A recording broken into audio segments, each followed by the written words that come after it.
जय हिंद साथियों, स्वागत है आप सभी का आपके अपने परिवार मैथ्स गुरु मनीष में। दोस्तों मैं हूं एमके एक्सपर्ट और पिछले दिन हम लोग देखे थे अवयव का जोड़, घटाव और गुना। ठीक है, आज हम लोग देखने वाले हैं कि दो अवयव यदि समान है, ठीक है, यदि दो अवयव समान है तो दोनों अवयव में से किसी एक का मान जो है कुछ मिस रहता है, जैसे x का मान, y का मान, z का मान, ये निकालना आज सीखेंगे। बहुत ही सिंपल है, बहुत ही आसान है। वीडियो में अंत तक बने रहिएगा, पूरा का पूरा हम लोग सीखेंगे और इस पर आधारित आपको क्वेश्चन भी दिया जाएगा बनाने के लिए, आप लोग पूरा का पूरा क्वेश्चन भी बनाएंगे। ठीक है, आइए शुरुआत करते हैं। सबसे पहला एक सिंपल सा क्वेश्चन जो आपके एनसीईआरटी का ही क्वेश्चन है। जैसे मान लीजिए ये अभी ऐसे एग्जाम्पल एक दे रहे हैं, a बराबर 1 2 3 4 और b बराबर x y z w। ठीक है, कहे कि यदि a बराबर b तो x y z w का मान ज्ञात करें। ठीक है, आपसे यह कहा जा रहा है कि अवयव ए और अवयव बी दोनों जो है आपस में क्या है, बराबर है। तो x का मान क्या होगा, y का मान क्या होगा, z का मान क्या होगा, w का मान क्या होगा। एक तरीका तो यह है सवाल को पूछने का। दूसरा तरीका क्या है कि आपको दे देगा, जैसे यही सवाल मान लीजिए कि यहां लिखा हुआ है 1 2 3 4 बराबर x y z w, तो x y z w का मान ज्ञात करें। समझ में आ गया? देख लीजिए, दोनों एक ही सवाल है, पूछने का तरीका अलग अलग है लेकिन मान निकालना है आपको एक ही तरीके से। या तो आपको यहां बराबर दे देगा, तो बराबर दे दिया तो इसका मतलब है कि दोनों आपस में बराबर है, या फिर जब बराबर नहीं देगा तो यहां लिखेगा a इतना है b इतना है। यदि a बराबर b तो x y z w का मान ज्ञात करें। ठीक है, तो अब आपको मान निकालना कैसे है, सवाल दोनों एक ही हैं। फिर से हम आपको कह रहे हैं कि ये दोनों सवाल एक ही हैं और दोनों सवाल को बनाने का तरीका भी एक ही होगा। समझिए, जब दोनों एक दूसरे के बराबर है, ठीक है, जब दो अवयव आपस में बराबर होते हैं तो आपको बता दिया गया है कि बराबर तभी होगा जब उसके सभी संगत अवयव बराबर होंगे। जब उसके सभी संगत अवयव बराबर होंगे, तो ये तो कह रहा है कि दोनों एक दूसरे का बराबर है, इसका मतलब यह है कि इसका संगत अवयव बराबर है। असंगत का मतलब कल है आपको बता दिए। संगत का मतलब होता है कि यदि आप इसको उठाकर इस पर रख ले या फिर इसको उठाकर इस पर रख दे, जो अवयव जिस अवयव के सामने गया वही उसका संगत कहलाया। तो चलिए हम इसको उठाकर यहां पर रख रहे हैं, तो x के सामने क्या आ जाएगा 1, यानी x बराबर कितना होगा 1। y के सामने क्या आ जाएगा 2, यानी y बराबर कितना हो गया 2। अब z के सामने कितना जाएगा तो 3, यानी z बराबर हो गया आपका 3। और यहां पर w के सामने क्या आ जाएगा तो 4, यानी आपका w बराबर कितना हो गया 4। देखिए कितना आसानी से मान निकल गया। तो आपको हमेशा याद रखना है कि जब दो अवयव को एक दूसरे के बराबर कह दे और उससे आपको x y का मान निकालने के लिए कहे तो आप वहां पर कीजिएगा तुलना। क्या करना है आपको? तुलना। कैसे तुलना करना है? तो पहला अवयव को उठाकर दूसरा पर रख दीजिए या दूसरा को उठाकर पहला पर रख दीजिए। जो अवयव जिस अवयव के सामने गया वही उसका संगत कहलाएगा और वह जो होगा एक दूसरे के बराबर होगा। क्लियर है? हाँ, तो अब आप आसानी से यहां से x y का मान निकाल सकते हैं। ये तो सिंपल क्वेश्चन आपको दिए थे, अब थोड़ा सा इससे कठिन क्वेश्चन आपको देंगे, जल्दी से इसको नोट कर लीजिएगा। अब बढ़ते हैं इसके अगले टाइप की ओर, यानी इसका अगला सवाल किस तरीके से आपसे पूछा जाएगा। देखिए यहां पर अभी दो सवाल आपको दिख रहा होगा, ये दोनों सवाल आपके एनसीईआरटी का ही है। बाकी जो आपको पीडीएफ के रूप में सवाल मिलेगा वो एनसीईआरटी का भी होगा, उसमें केसी सिन्हा के टोटल क्वेश्चन होंगे और फिर भारती भवन का भी क्वेश्चन होगा। ठीक है, पहले इस सवाल को हम बनाना सीख लेते हैं। आपको बता दिए हैं, यहां पर आपसे पूछा जा रहा है x y z का मान क्या होगा।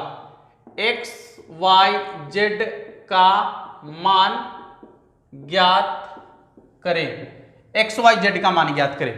ठीक है, क्या करेंगे ध्यान से देखिएगा, ये दोनों आपस में बराबर है, दिख रहा है आपको यहां बराबर का चिन्ह लगा है, तो ये कह रहा है कि दोनों आपस में बराबर है। तो करेंगे क्या, संगत वाला को संगत वाला से तुलना करेंगे। यहां देखिए, यदि इसको उठाकर इस पर रखते हैं या इसको उठाकर इस पर रखते हैं तो कौन किसके सामने जाएगा, 4 के सामने क्या जाएगा, y, यानी y बराबर कितना हो जाएगा 4।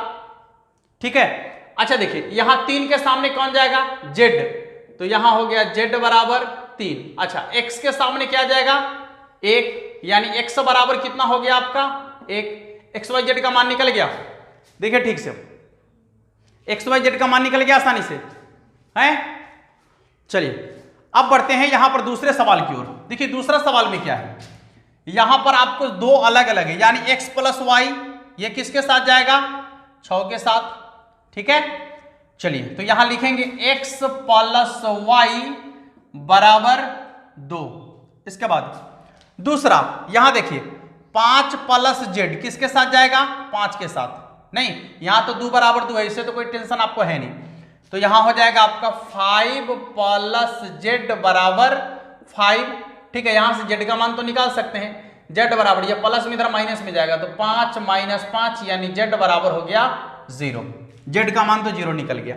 फिर आपका है एक्स वाई बराबर 8, कितना है एक्स वाई बराबर 8, एक्स वाई बराबर 8, ये हो गया आपका समीकरण 1 और ये है आपका समीकरण 2। अब एक बार आपको जो है क्लास 10 की ओर बढ़ना पड़ेगा ना, क्योंकि समीकरण को हल करना सिखा दिए थे वहां पर। ठीक है, कम दिख रहा है क्या,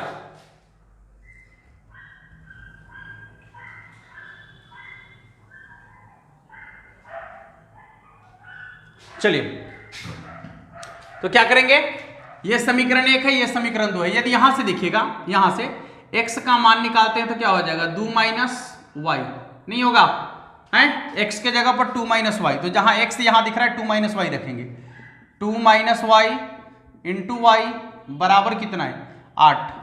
चलिए क्रिया करेंगे, ये हो जाएगा 2y माइनस वाई स्क्वायर बराबर 8, ये प्लस में इधर माइनस में आ जाएगा।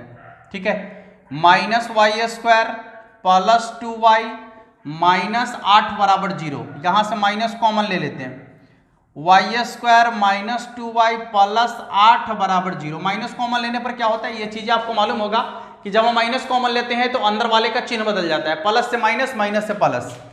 तो अब क्या आएगा, देखिए ये माइनस को आप इधर ले आइए तो 0 हो जाएगा, यानी Y square minus 2y plus 8 बराबर 0, और यहां पर आपको करना है गुणनखंड।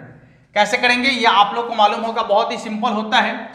यहां देखिए Y square minus 4y plus 2y, और इसके बाद आपका हो जाएगा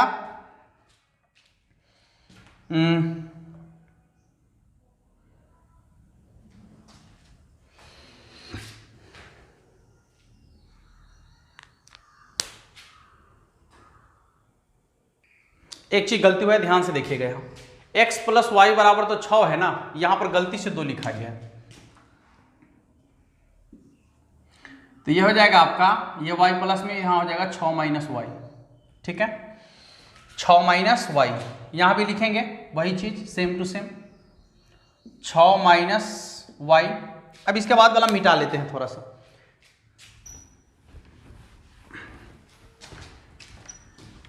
देखिए चलिए गुना कर लेते हैं। अब क्या आ जाएगा 6y माइनस वाई स्क्वायर बराबर कितना 8, अब ये हो जाएगा minus y square plus 6y minus 8 बराबर 0। ठीक है, माइनस कॉमन ले लेते हैं यहां से, तो हो जाएगा वाई स्क्वायर माइनस 6y और फिर माइनस 8 बराबर प्लस 8 ना, देखिए माइनस कॉमन लेंगे तो ये माइनस वाला प्लस में, प्लस वाला माइनस में, और फिर माइनस वाला प्लस में, ये 0 उधर चला जाएगा, यानी Y square minus 6y plus 8 बराबर 0। अब इसका गुणनखंड करेंगे। ठीक है, कितना है Y square minus 6y plus 8 बराबर 0, यानी हो जाएगा y square minus 4y minus 2y plus 8 बराबर 0। कुछ कॉमन आ रहा है तो ले लीजिए, y कॉमन लेंगे तो y माइनस 4, माइनस 2 कॉमन लेंगे तो y माइनस 4 बराबर 0। ये हो गया आपका y माइनस 4 और इनटू में कितना y माइनस 2 बराबर 0।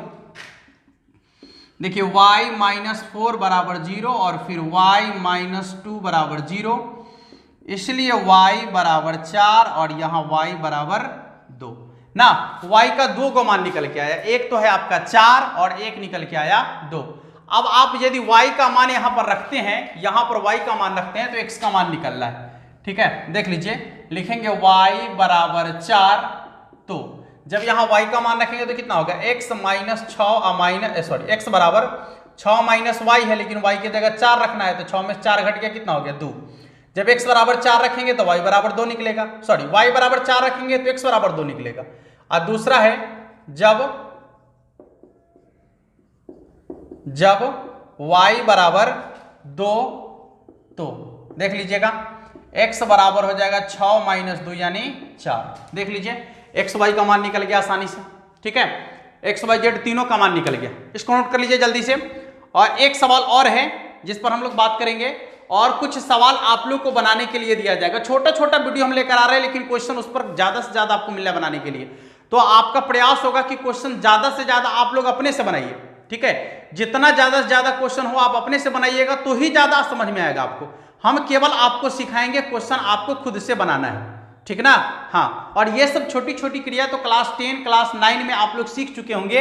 ये गुणनखंड करना, ये जो आपका एक्स वाई का मान निकालना, ये सब चीजें पहले आप सीख चुके हैं। मेन चीजें आपको यही सब चीज थोड़ा सा समझना है, बाकी तो पहले वाला क्रिया सब है। जल्दी जल्दी नोट कर लीजिए। और एक सवाल और हम आपको दिखाते हैं। देखिए एक और सवाल है, ये भी आपके टेक्स्ट बुक का ही सवाल है। यहां भी आपको निकालना है एक्स वाई जेड का मान, उसी तरीके से निकालेंगे। बहुत ही सिंपल है, बस आपको एक्स वाई जेड का मान जो समीकरण से निकालते हैं वो सिर्फ आपको आना चाहिए। बहुत आसानी से निकाल लेंगे।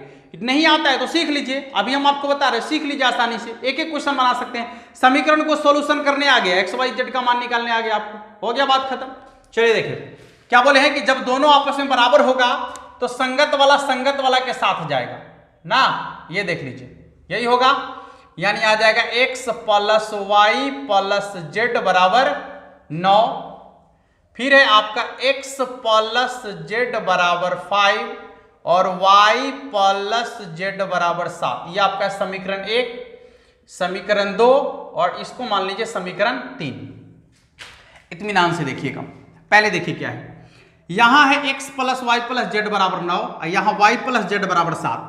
यानी जहां y प्लस जेड आपको दिख रहा है उसके जगह पर तो 7 लिख सकते हैं आप। तो लिखेंगे समीकरण 1 तथा 3 से। देख लीजिए x plus y plus z बराबर है 9, y प्लस जेड के जगह रखना है 7, यानी x प्लस 7 बराबर 9। ये प्लस में उधर माइनस में चला जाएगा तो 9 माइनस 7 यानी x बराबर हो जाएगा 2।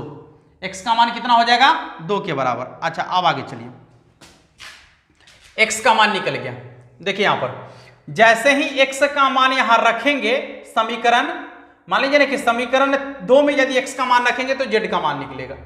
x बराबर 2 समीकरण 2 में रखने पर, ठीक है। समीकरण 2 आपका है x प्लस जेड बराबर 5, यानी x की जगह 2 प्लस जेड बराबर 5, इसलिए हो जाएगा z बराबर 5 माइनस 2, इसलिए z बराबर कितना हो जाएगा आपका 3। देखते चलिए बारी बारी से, z का मान कितना के बराबर हो जाएगा 3 के बराबर। अच्छा यही z का मान यदि आप समीकरण 3 में रखते हैं तो y का मान निकल रहा है। बहुत सिंपल है, यानी z बराबर 3 समीकरण 3 में रखने पर, और समीकरण 3 आपका है y प्लस जेड बराबर 7। जेड के जगह 3 रख लीजिए तो y प्लस 3 बराबर 7, ये प्लस में उधर माइनस में गया, यानी y बराबर हो जाएगा 7 माइनस 3, इसलिए y बराबर कितना हो जाएगा 4। अब देखिए एक्स वाई जेड का मान निकल गया, x बराबर x बराबर 2, y बराबर 4 और z बराबर 3। देखिए निकल गया, समझ में आ गया। एक्स वाई जेड का मान आसानी से निकाल लीजिएगा। किसी को दिक्कत? वीडियो छोटा है, मजेदार है, क्वेश्चन बहुत सारा आपके पास है।